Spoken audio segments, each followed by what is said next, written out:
la révocation du magistrat. Une décision qui marque un tournant dans le parcours d'Algassimou Diallo et rappelle les exigences d'intégrité, d'impartialité et de dignité attachées à la fonction de magistrat. Bakary Bamba Kondé.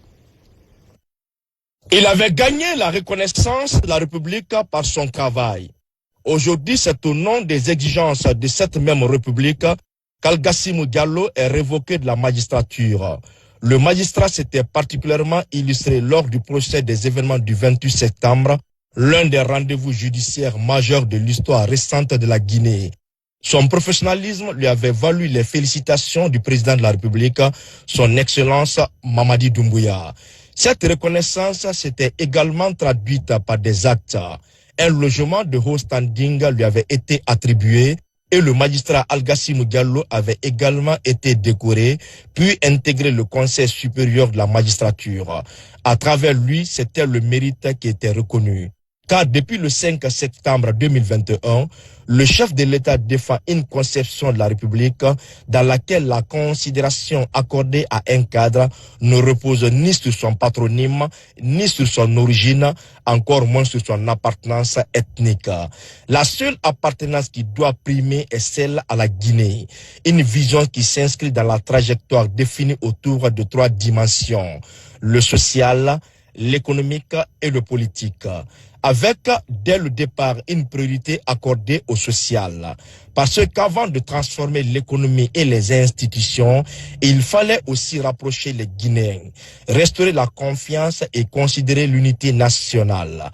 Comment construire une nation forte si ses citoyens continuent de se regarder à travers le prisme de l'ethnie? Comment servir la République si l'appartenance communautaire finit par prendre le dessus sur l'intérêt national? C'est précisément à cet endroit que l'affaire Algassimou Diallo prend toute sa dimension. Des échanges audio autour de l'affaire mettent en cause le magistrat dans des manœuvres de déstabilisation du pays sur fond des considérations ethniques et politiques. Des agissements incompatibles avec les responsabilités des magistrats appelé par essence à incarner l'impartialité, la réserve et la primauté de la loi. Le parcours d'Algassimou Diallo connaît ainsi un tournant radical. Les échanges révélés dans cette affaire font état de conversations avec un acteur politique, en l'occurrence Cellou Dalein Diallo, autour de manœuvres visant à déstabiliser la Guinée sur fond de considérations ethniques. Pour un magistrat dépositaire de l'autorité judiciaire et soumis à des exigences particulières d'intégrité, d'impartialité et de dignité, ces faits ont conduit à la saisine de la formation disciplinaire du Conseil supérieur de la magistrature. Après examen et délibération à huis clos, l'instance disciplinaire est formelle.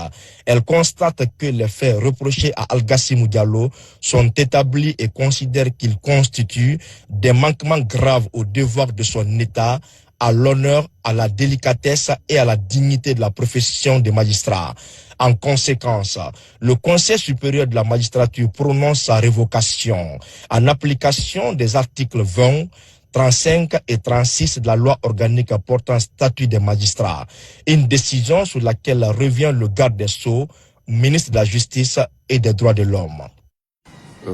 Conformément à la loi 054 du 17 mai 2013 relative au statut des magistrats de Guinée, le garde des Sceaux, ministre de la Justice, a les pouvoirs de suspendre un magistrat à partir du moment où il constate que ce dernier a commis des faits qui sont susceptibles d'entraîner une faute disciplinaire.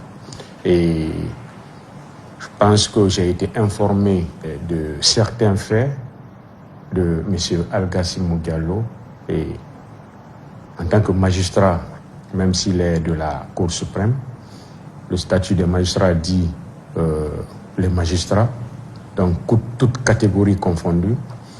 Alors, c'est à travers cette loi, dès que j'ai été informé de cette situation, de ces faits que j'ai estimés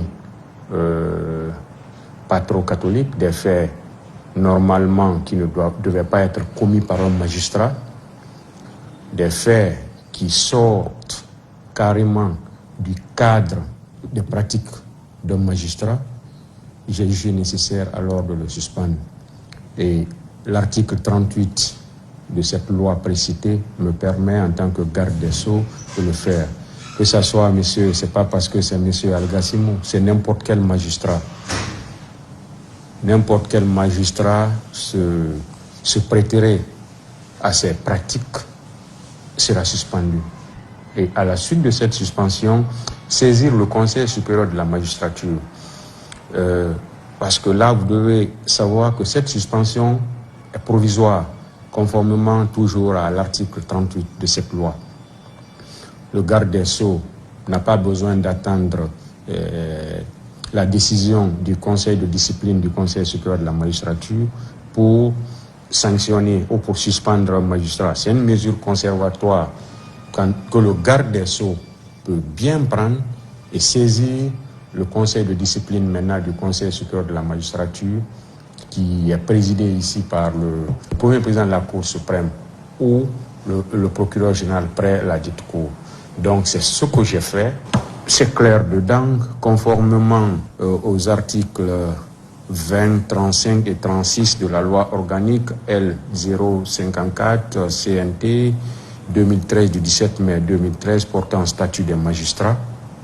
Monsieur Al-Gassimou Diallo vient d'être révoqué par le Conseil de discipline du Conseil supérieur de la magistrature. Ça veut dire qu'à partir de l'instant, il n'est plus magistrat. C'est ce qui ressort de cette note. La décision est donc lourde. Elle marque surtout un constat saisissant. Hier, Al-Gassimou Diallo bénéficiait de la reconnaissance et de la confiance de l'État pour son professionnalisme et son parcours. Aujourd'hui, la formation disciplinaire de l'institution à laquelle il appartenait constate la gravité des manquements qui lui sont reprochés et l'écarte de la magistrature. Au-delà du parcours d'un homme, cette affaire pose surtout la question de la responsabilité de ceux à qui la République a confié une parcelle de son autorité. Car la confiance accordée hier ne saurait constituer une immunité aujourd'hui. La gravité de l'affaire tient également à la nature des échanges mis au jour. Des faits qui entrent frontalement en contradiction avec les exigences de la fonction des magistrats et avec l'idéal d'unité nationale. La République peut reconnaître le mérite. Elle sait aussi sanctionner les manquements graves à ses principes. Car lorsqu'il s'agit de la stabilité du pays et de la cohésion nationale, ni la fonction, ni le rang, ni l'appartenance politique ou ethnique ne peuvent être placés au-dessus de l'intérêt général. La Guinée est une et indivisible. Aucune ambition, aucun calcul politique, aucune considération ethnique ne saurait être placée au